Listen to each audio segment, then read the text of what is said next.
news rumbling that the Cowboys are considering considering firing Mike McCarthy. Let's listen to this right quick, and I'm going to give you guys my thoughts on it. Bell, Cowboys Insider here on The Fan. Is McCarthy safe? I think that after you talk to some people, I'll say this. I would lean towards he's still back. I think Stephen Jones is a big advocate for Mike McCarthy and believes in him and has a big say in what goes on here. But I will say that there are people inside the building, without identifying exactly what they even do there. But I think there are people inside the building who last night were talking like this could be the end of the road. That there are people there who think that this is it and that McCarthy will get fired this week.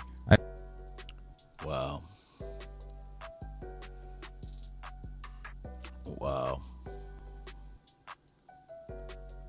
All right, so if you're in favor of firing Mike McCarthy, fire off, right? Let me know in the comment box.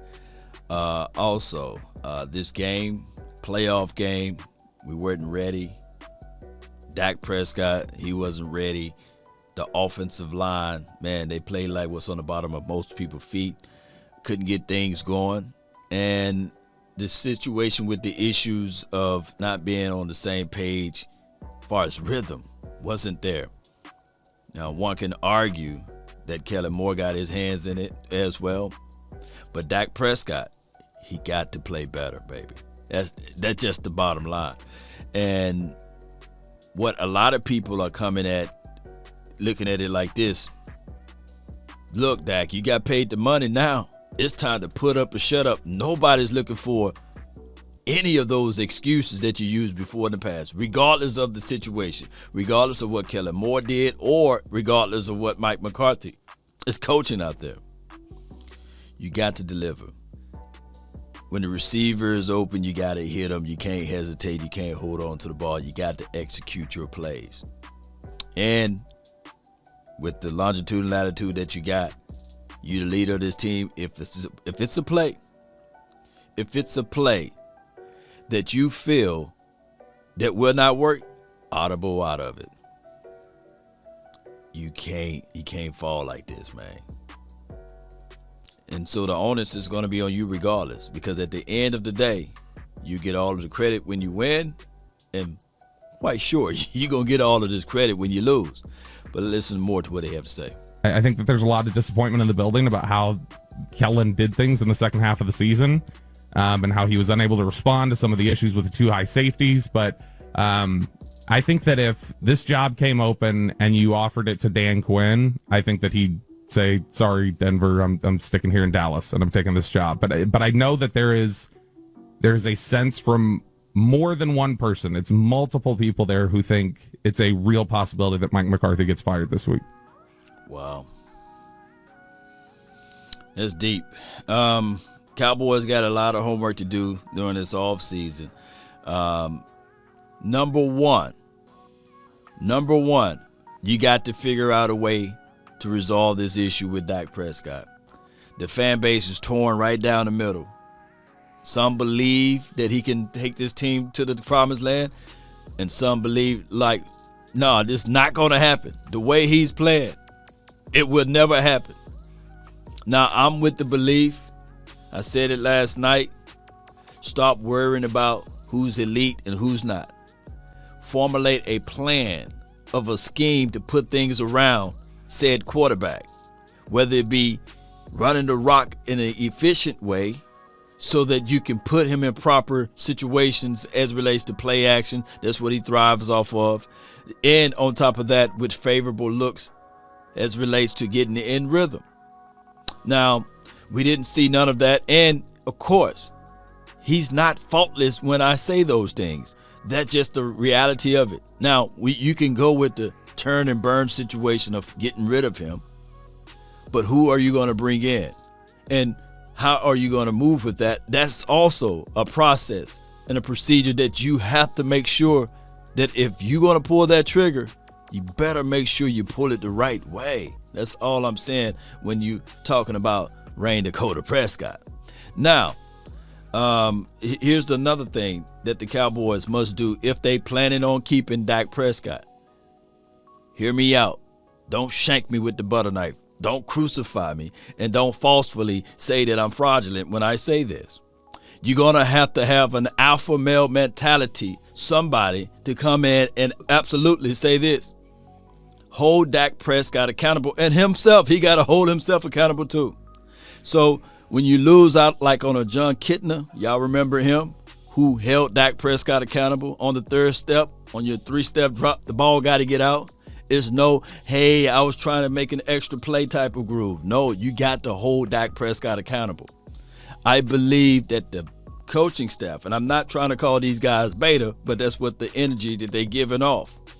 The beta mentality, the beta male of saying, hey, it's okay, we can live the fight. No. You have to have somebody in the head of Dak Prescott and tell him, like, look, man, that wide receiver is open on a drag route across the middle. You got to hit him. It's no sitting right next to him on the bench and saying, hey, let's figure this out the next play. No, you got to hold him accountable. Especially throwing the ball to the man on the moon. It seems as if, though, we had 12 players out there juxtaposed to 11. The 12th player was the man on the moon, throwing the ball too high. Those mechanics, those issues you got to fix out. You can't let these things fester and fester and continue to build up. And that's exactly what happened. It was to the point, Cowboy Nation, that literally all of us thought that, hey, well, some of us thought that, man, if this up and down stuff it continued to happen, is Kellen Moore sandbagging this thing? Is he withholding the information for the nation out there to put the proper plays out there? And it wasn't the case nor the scenario. You got to climb the pocket. You got to step up inside your throws to make the throw. Oh, how do you do that? Well, it's not about playing political football. There's a stat line out there that Connor Williams gave up literally, I think it's north of 130 yards worth of penalties. Look, Connor Williams been out for a plethora of games, and he still is in top 1 or top 2 as it relates to penalty yards. You can't have that in professional football, baby. Too many inconsistent plays up the middle. Look, your center and your left guard, which is pretty much anything from your left side, is your blind side. Left guard, left tackle, your blind side. And if you can't hold down the fort on that situation, you're going to have horrid games just like this. If anything, you got to go out there and make sure your center, because of course we saw Biotis got thrown around. And on top of that, Zach Martin, he's still a dog, baby. Zach Martin did his thing. But you got to solidify those areas. I'm just talking about this offensive line. The musical chairs. La'el Collins nor Tyron Smith had a good game. Those boys got whooped. And drive killers holding off of a big play. You see, everything, all of these things works together in the worst way. Because when you're not playing up to the level, everybody's being questioned now. And the execution with time management. We can go back and forth talking about, hey, 14 penalties here and there. But I told you guys many of days ago that these players should not be complaining about the aficionados, even if they're right. Because it creates the mindset, a defeative type of mentality. It's crazy. Those boys going to have to get things together. If Mike McCarthy is gone, we need to go out there and get a true coach that can move his weight around and push Jerry Jones to the point that, hey, I'm going to hold my hands up and let you coach. The low-hanging fruit, believe it or not, will be, hey, it's the owner's fault, right? That's the low-hanging fruit that we all can say, all right, cool. He's been the same issue for over many of years, right? We can continue to say that. But by it being such an accurate statement, it trickles down from the coaching that the owner empowers, from the beta mindset that he embodies with his staff, all the way down to the quarterback, from the quarterback to the offensive line, from the offensive line to the running backs. There's no way that Tony Pollard only had one touch until the third quarter. Or was it? Yeah, it was. I think it was the second quarter, late in the second quarter. That guy was leading the NFL in your averages of 5.5 yards per rush. And when you look at the scoring drive, the main pivotal scoring drive, outside of the turnover that we were able to get a short field positioning, because we had Tony Pollard in the backfield.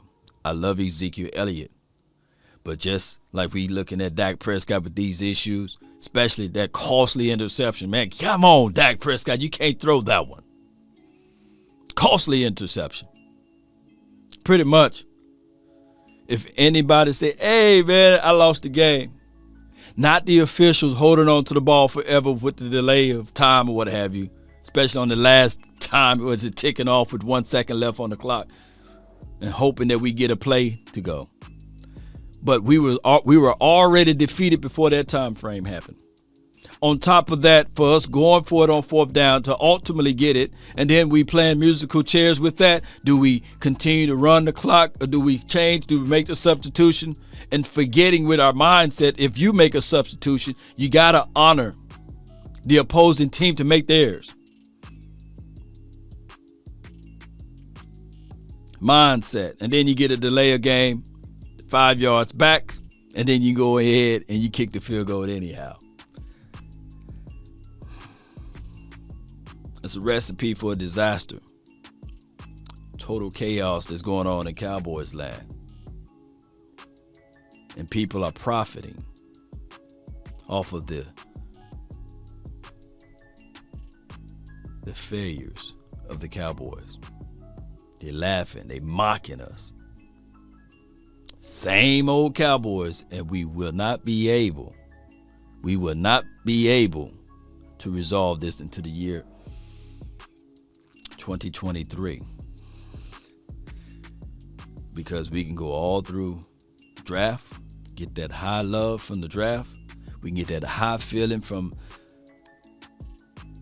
training camp, preseason, we go into the year of the 2022 season, all through this year basically.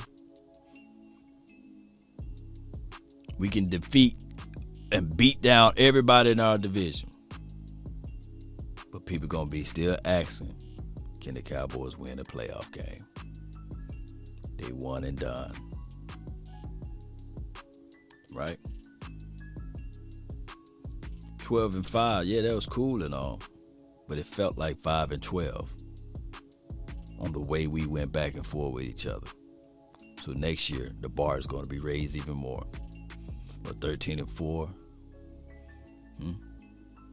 that's what you want to be. 14-3, undefeated. But what you going to do when playoff time get in? Everything is on Dak Prescott now, right? He gonna have to step up. At the end of the day, that's what everybody's gonna be looking at. Number 4. If not, can you bring in a veteran to replace him? Can you make the trade? Y'all didn't see how many people asking for a trade?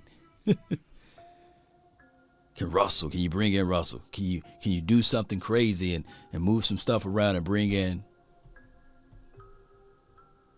Aaron Rodgers? What the Cowboys gonna do? I seen people lobbying for Deshaun Watson.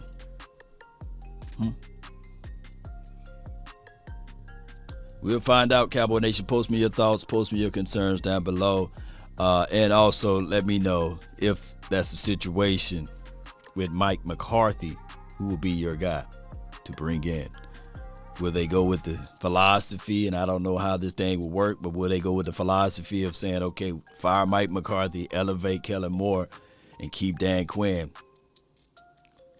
If Dan Quinn looking at it and saying, hey, if I'm not a head coach and I got all of these opportunities out here, yeah, the situation is good here, but it's a mess right now. Let me go ahead and pack my bags and go to the Broncos or Chicago or New York or the Jaguars or the Vikings. There's a lot of openings out there.